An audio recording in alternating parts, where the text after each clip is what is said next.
Welcome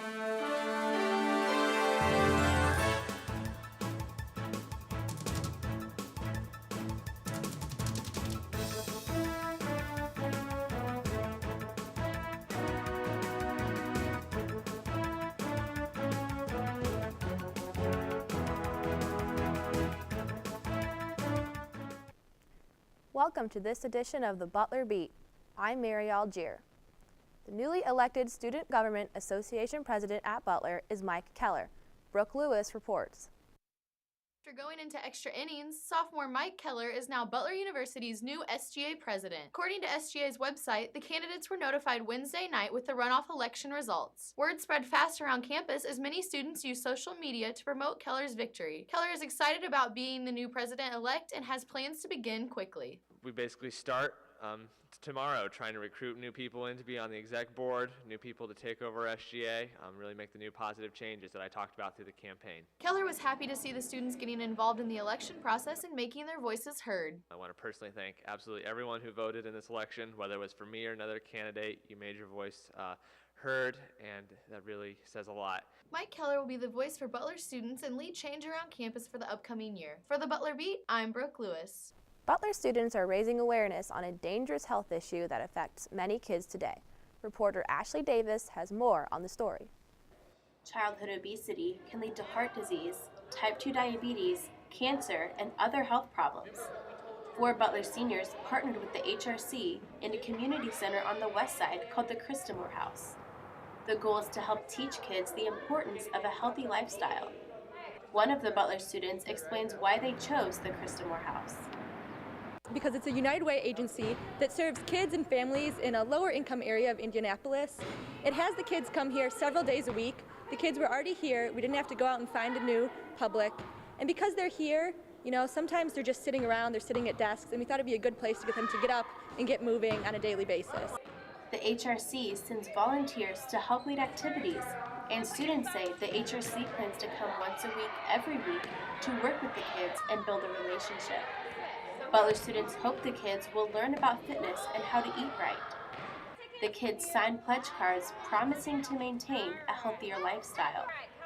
They were also taught volleyball drills and made a healthy snack. One kid tells the importance of healthy eating. It's important to eat healthy because you got to try to get strong and healthy, to eat a lot of food and get stuff in your tummy so you can be better. Another child explains the types of foods necessary for healthy living. To eat healthy, you have to eat green beans, spinach, though I hate spinach, greens, grapes, bananas, and all that stuff. 17% of children ages 2 to 17 are considered obese. Obesity can lead to social discrimination and low self-esteem. Studies show that bullying, difficulties playing sports, and fatigue can really affect obese children's well-being. But if children learn about the dangers at a young age, they can try to turn their weight issues around and enjoy a happier and healthier life. For the Butler Beat, I'm Ashley Davis. Butler blue may turn green before we know it.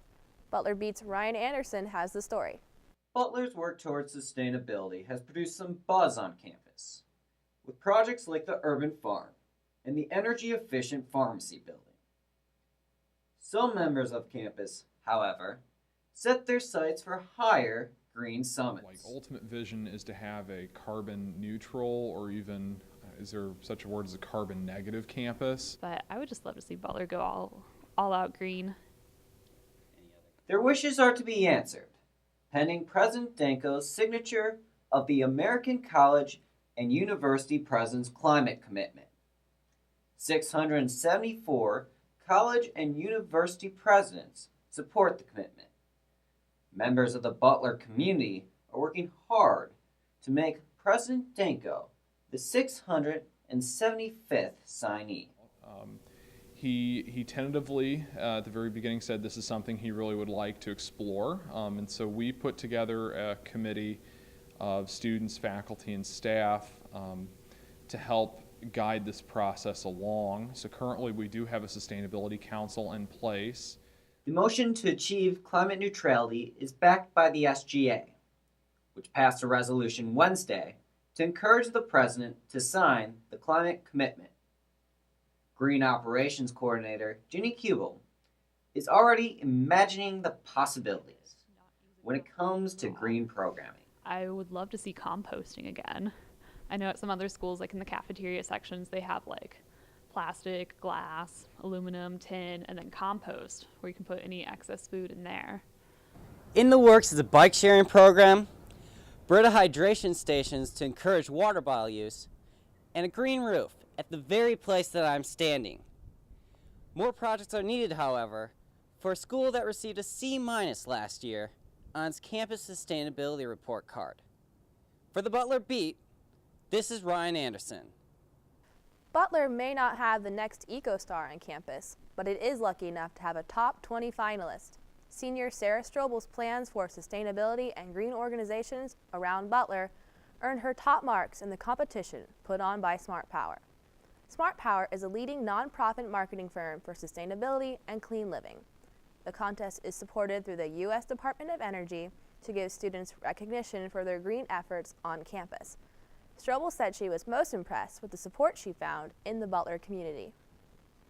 The competition itself was basically just me putting in like my resume, talking about what I've already done, what I would like to do, and things like that at Butler. So the competition itself, I guess, just really showed me about Butler University and how supportive they are of each other, and especially like with me doing this competition, getting votes from people was really important. Sarah's major project was the use of green roofs on campus. The pharmacy building will be the first to undergo this change, receiving a green roof this spring thanks to Sarah's efforts. Women's basketball season is wrapping up, and for the two seniors on the squad, it is time to finish strong and reflect on the memories. Reporter Lance Rinker talks with both girls about their athletic careers. After wearing Butler blue and white for the past 4 seasons, women's basketball players Devin Brierly and Kaylee May played their final regular season home game inside Hinkle Fieldhouse over the weekend. The team's lone seniors have played a combined 156 games for the Bulldogs. However, the duo's collegiate playing days are nearing an end as the season draws to a close. Honestly, the thing that sticks out to me most, or that I'm going to remember most, is just all the memories with the team. That's road trips, that's practices that we've gotten through together, tough practices. Anything with the team, because, you know, having a team like this, especially this year, we've had a good team chemistry, and you really have that bond. You're like sisters pretty much. Sophomore guard Jenna Cobb says that Brierly and May deserve much of the credit for the team's stellar chemistry. Our team chemistry this year is unreal, and I think that started from them on down. That's why we are so close. That's why we get along so well, and we follow their leadership. Prior to senior day, Brierly had started in 87 games over her 4-year career, while May had started in none. However, May has kept a positive attitude, pushing her teammates to improve. I try to push myself every day, and I think when I push myself, I'm bettering my team. So, you know, would I like to play, of course, but you know, I've really tried to learn a lot about the game and help the other girls who are playing a lot of minutes to see the things that they might not see on the court. Both Brierly and May are education majors and are considering teaching and coaching in the future. Head coach Beth Kuchar has already noticed the makings of a good coach in May. She's in the locker room. She's the one talking to the team. She's become a coach on the floor. You know, she really wants to be a coach, and also right now she's going to be a really good one. So while one chapter nears a close, May says she will look back fondly on her 4 years at Butler. I really have enjoyed my experience. I wouldn't have picked any other school. I'd come back here 9 times out of 10. More 10 times out of 10, so I really enjoyed it. For the Butler Beat, I'm Lance Rinker. Ever wonder what it would be like to always have the best seats in the house at basketball games? Reporter Ari Castle takes a behind-the-scenes look at Butler's band. People come to Hinkle Fieldhouse for the sporting events, the history, and the atmosphere. Not a lot of people come for the band. They're one of the most underappreciated parts of Hinkle Fieldhouse, but they may be the most important. The Butler Band performs over 50 times a year. This is no easy task, considering their job is to entertain fans in Hinkle Fieldhouse and the Butler Bowl. Head band director David McCullough explains the experience of coming to a Butler sporting event. When you first walk in, does the popcorn smell good? Do you hear exciting kind of sounds? Do you hear the band already playing? Can you see our cheerleaders and realize that they're good? Then the game plays, and it's a competitive game, and you're really thrilled with what's up, and the band was a part of that atmosphere. And then you head out the door, and there's music playing in the hallways. You get in your car, and you head on home, and you want to come back and do it again. It's a lot of work, but there are some benefits. Sophomore trombonist Mike Bursick explains. It's traveling during the tournament time, like last year when Butler got in the tournament, then we got to go to DC for 5 nights, New Orleans for 5 nights, and Houston for 6 nights, and that was an experience that you just can't replace. And also, you get to enjoy great basketball. You're in Hinkle Fieldhouse here. All the traveling is great, but these are students first. We had students in New Orleans who were sitting in the lobby of the hotel. Now here's the French Quarter right there, one of the most wonderful places to visit in the country, who at times would be back in the lobby of the hotel using their laptop computers and Skyping into classes so that they wouldn't miss a class, close their laptops, and then going out and enjoying New Orleans. They are conscientious students, and they do their very best to make this happen. A lot of people don't realize what Hinkle Fieldhouse would sound like without the band. Something like this. Not too exciting, huh? The band brings great energy to the stadium, and the fans may not realize it, but it makes Hinkle Fieldhouse one of the best places to go on campus. For the Butler Beat, I'm Ari Castle. Butler Track and Field is celebrating after the team turned out solid individual performances at the Horizon League Indoor Championships. Matt Schumacher reports. Butler Track and Field is celebrating after the team turned out solid individual performances at the Horizon League Indoor Championships last weekend. Decimated by injuries on the sprint side, Butler's men's team managed a 4th place finish overall, while the women took 3rd.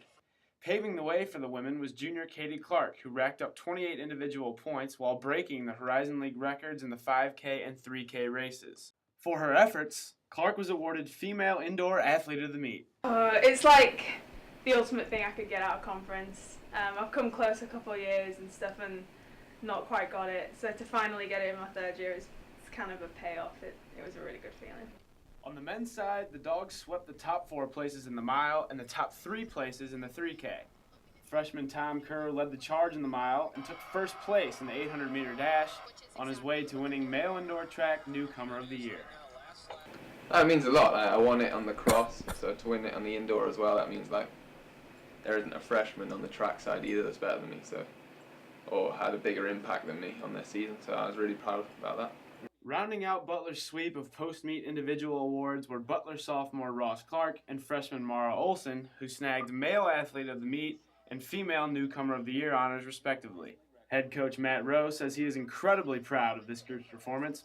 Overall, the program is improving in every area, he says, and that's an exciting thing. For the Butler Beat, I'm Matt Schumacher. That wraps up the first part of this week's Butler Beat. Stay with us for segment 2 when Matt Ryan Smith interviews the new SGA president. I'm Mary Algier. Thanks for watching.